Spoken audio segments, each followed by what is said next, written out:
দেবদাদা আছে ঘরে? দেবদাদা আছে ঘরে? কে গো?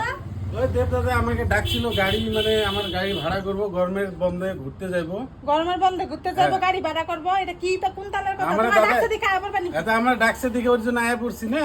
দেখো আমি এবার কইছি আমার জামাইরে আমি প্লেন দিয়া ঘুরুমি, তো চাই চাকা মাই চাকা দিয়ে আমি ঘুরতে পারতাম না। তোমার ডাকলে কি তুমি আর ডাকছে দিকে ফোন করতেছি, ফোন উঠাইতেছে না, দেখো ফোন না ফোন করতেছি। ফোন ফোন করবা না, বারবার ফোন করবা না। আচ্ছা আচ্ছা আচ্ছা, ঠিক আছে ঠিক সাহস আছে। কত বড়, আজকে আয়ো না গেলাম যাও তুমি। হ্যাঁ, ঠিক আছে, আমরা ঠিক- গাড়ি ঘুরে দিয়ে ঘুরতাম না। আচ্ছা ঠিক আছে, তাহলে আমারে তাহলে কেন কইলো দাদা? কেন কইলে এটা দাদা বুঝালো? আচ্ছা ঠিক আছে, তাহলে ঠিক আছে।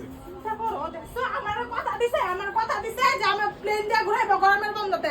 ওখানে কোন বেটারে ফাটাই দিছে, কয় গাড়ি ভাড়া করে বলে ঘুরবো। তো ঠিকই তো, গরমের আমি বন্ধে ফোন তো করবো, চার ফোন চাকা করবো। দিয়ে যাও, এই চাকা এই বাইক দিয়ে ট্রেন দিয়ে সবখানে ঘুরো।